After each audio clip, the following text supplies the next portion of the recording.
Oh,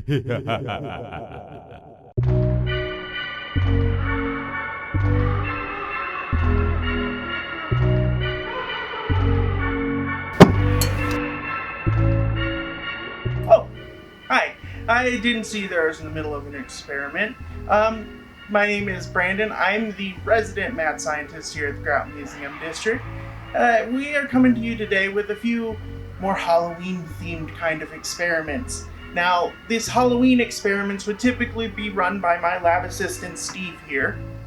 But due to an unfortunate lab accident, Steve lost his entire body to a vat of acid. And so I'm going to be running these experiments for you today. And Steve is going to be assisting me. He has his goggles, I have my goggles. I also have my gloves. Steve does not have his gloves because he does not have hands. And so we are going to go ahead and do a few of our Halloween-themed science experiments for you today. Well, Steve poses a good question, actually. So I call myself a mad scientist. He asks if this is really a mad scientist's laboratory because he doesn't see any glowing liquids.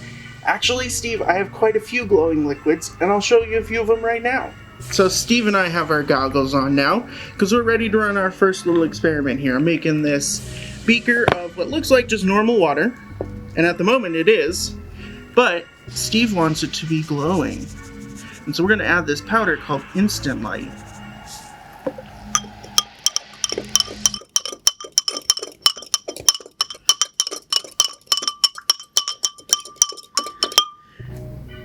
And now it still may not look like it's glowing, but if we were to turn the lights off, you can see with this Instant Light powder that I have here, we've created a beaker that is glowing. So just like you wanted, Steve, we ended up with our glowing liquids. But we have other liquids that can also glow, but in different ways.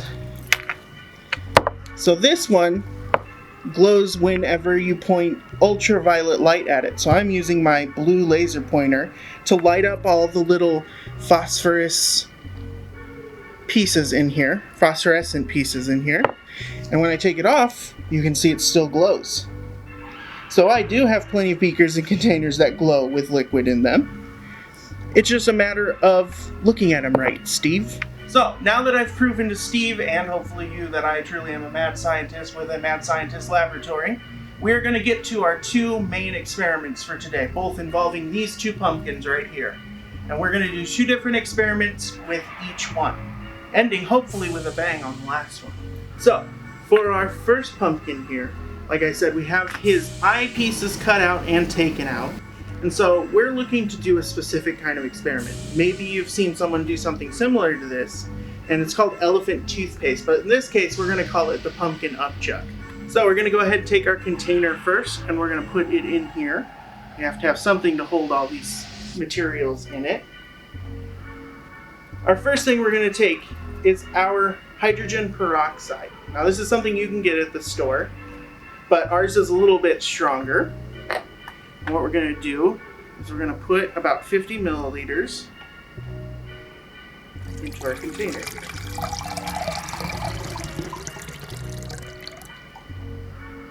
Go.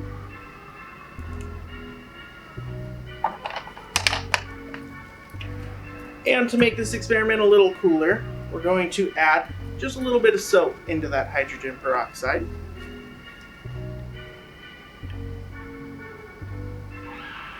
Swirl it around, but I don't want it to bubble up too much. I want it to just dissolve in the water a little bit.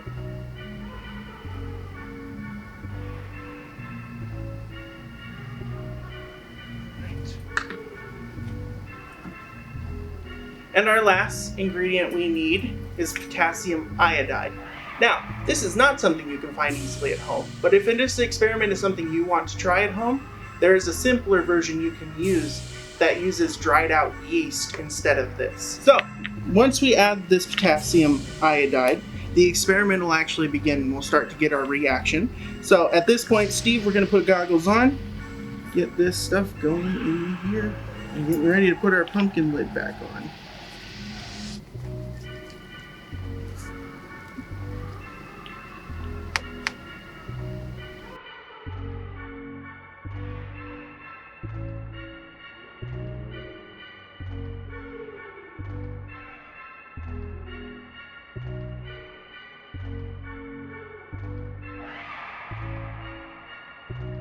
So, in an elephant toothpaste experiment, what happens is that hydrogen peroxide is basically water with an extra oxygen on it.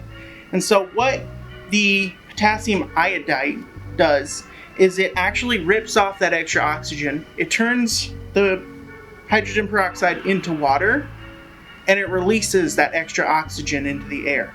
Now that extra oxygen bubbles up because it becomes a gas all of a sudden, and with the soap in there, it gets really, really foamy.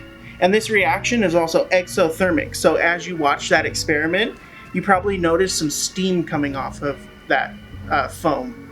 And that's because it's putting out a lot of energy to rip that oxygen off of that hydrogen peroxide atom.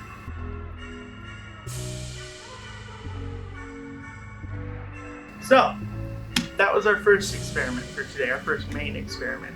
Our second one is the big finale of our Halloween special, Sci-Fright-Day. And so we're going to take this pumpkin here, who his eyes, nose, and mouth, you can see, have been cut out, but his pieces we're going to leave in. Because we want it to build up some pressure in this one. And so we are going to go ahead and take our top off. We have two things here that we're using. This is just water. That's all that is. Just plain water from the tap. Now this, on the other hand, is not as normal of a thing to get your hands on. This is calcium carbide. And so when calcium carbide touches water, it creates a gas called acetylene gas. And what we're going to do is let that acetylene gas kind of build up inside this pumpkin and see what happens. So, our first step is take the top off the pumpkin, obviously. And we're going to put this little beaker of water into our pumpkin. And then inside that little beaker of water, we're going to add this calcium carbide, which is kind of, if you look at it, it looks like dust and little pebbles, basically. And so that's all it looks like. But we're at the point where we're going to do the experiment, so we're going to go goggles on, Steve. We're going to add our calcium carbide into this beaker. A little bit more. There we go. Put our lid on. Find our fuse. And put it into a small hole we drilled into this pumpkin. Now, Steve, we're going to move away from this once I light this up. Can't afford you losing more than just your head.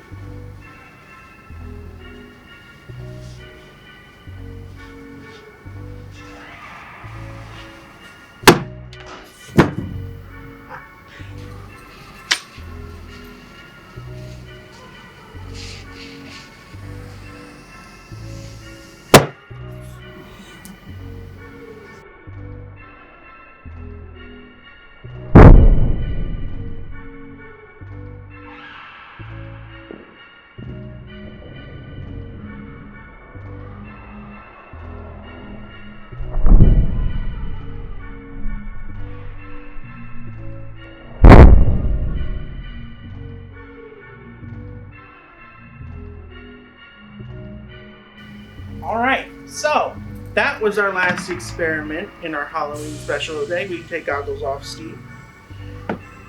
What happened in that pumpkin was very interesting because all we had was water and this calcium carbide stuff. So we know water doesn't really make an explosive, but when you get calcium carbide in there, it reacts with the water and it actually kind of bubbles up. It's actually a lot like the hydrogen peroxide and the potassium iodide reaction in the elephant toothpaste, and it creates a lot of bubbles, and these bubbles are filled instead of oxygen. They are filled with acetylene gas, which is very flammable, and so acetylene gas is actually used a lot in welding, and so this is actually a very good flammable gas that can be used safely, but when you put it inside of a pumpkin, it gets a little bit explosive.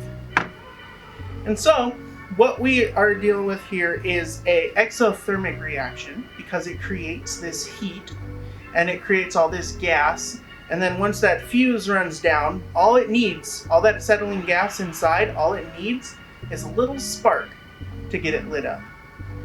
And so that fuse gives it that little spark. And since it's inside of a pumpkin and the only place it has to escape is out of the top by pushing the top off and by pushing the eyes, nose, and mouth pieces out. So, I want to thank you guys for coming to our Sci-Friday. Steve also would like to thank you, and we hope to see you again at our next one.